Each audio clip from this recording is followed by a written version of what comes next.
AgAmerica TV, Randy McKee here with Herbert Schaible from Hosmer, South Dakota.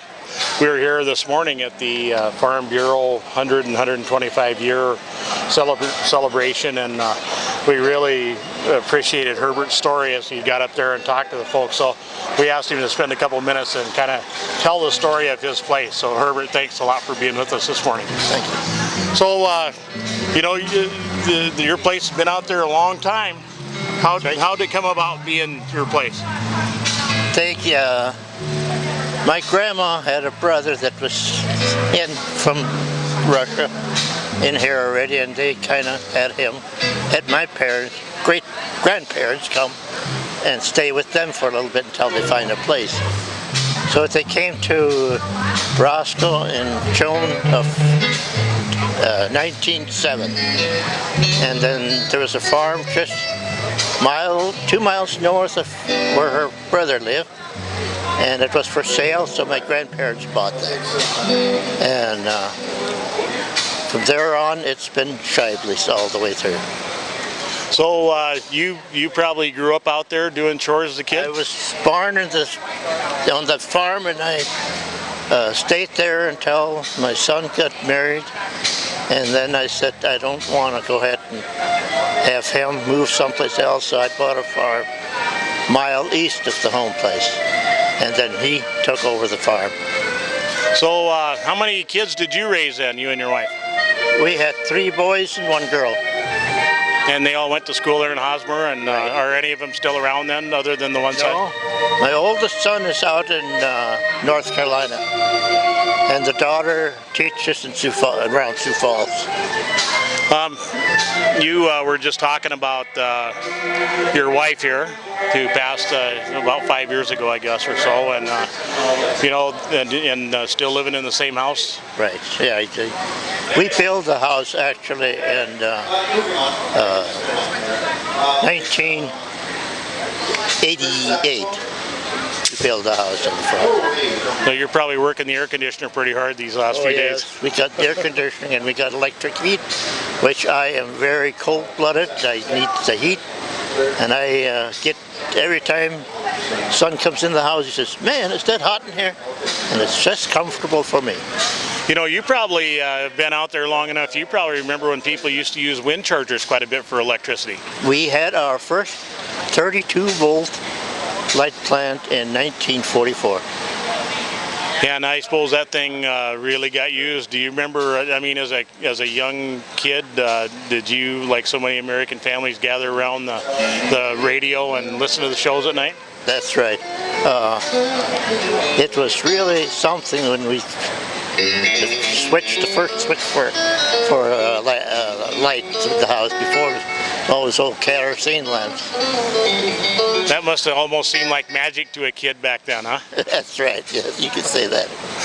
So, you know, as a family goes through owning a playset and being on a place that many years, there must have been plenty of opportunities to throw your hands up in the air and say, I'm tired of this. You know, we look back to the 80s and how bad it was then, farm-wise and financial-wise, but I mean, there's a lot of history before that when it was even tougher than that.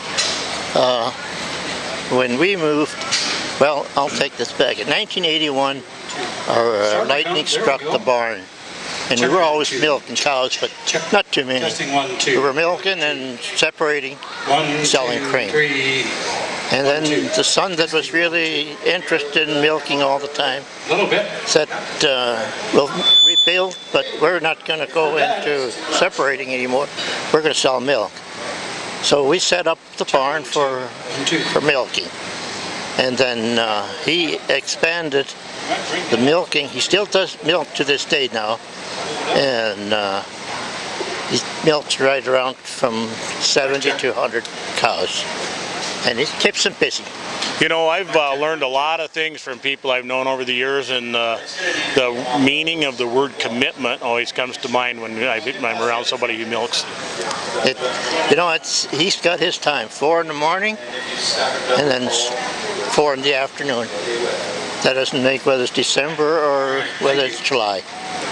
Yeah, they need milk no matter what the weather's doing or what's going on anywhere else, don't they? He's got a pretty good setup now. He's got his barn.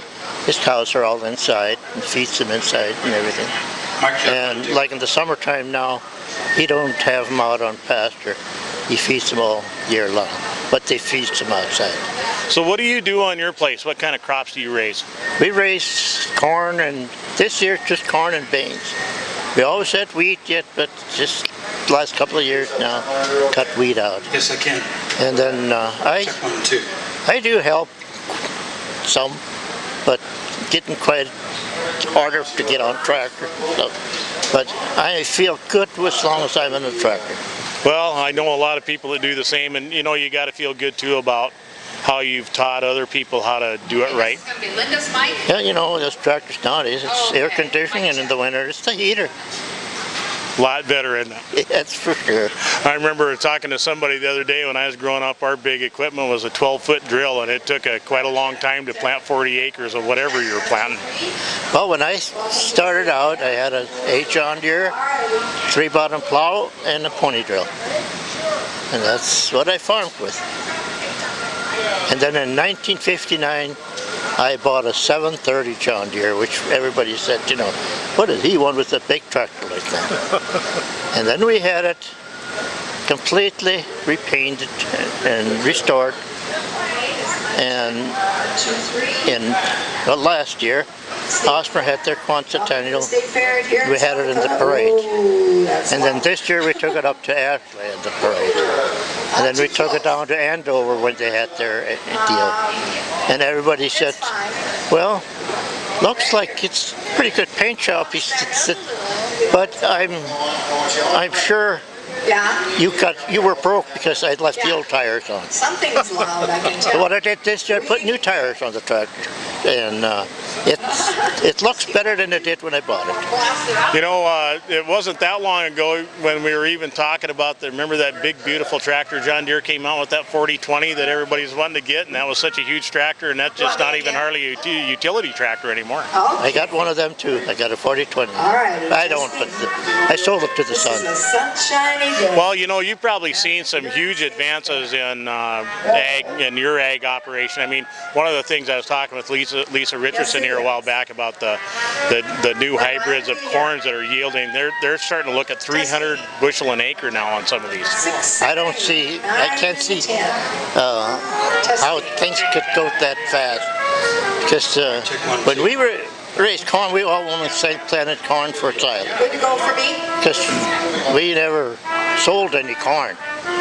Whatever we picked or something that was fed to cattle. Always fed our calves. Here at the South Dakota State Fair, and it is Thursday, August 29th. You know, Herbert, I think they're getting ready to start with the music. They're going to drown us out, but I have one last question for you.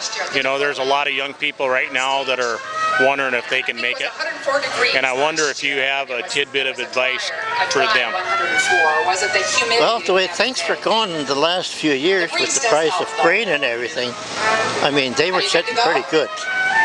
But I feel that these prices that they were getting are not going to hold. I mean, we're going to see some lower prices, and the cost of putting it in is going to stay the same or higher. Well, okay. Well, once again, congratulations on the great award today, and thank you so much for sharing some of your story with us. And hopefully, maybe we'll catch you down the road and see how you're doing. Well, thank you very much. It was kind of interesting. Thank you, sir. Thank you.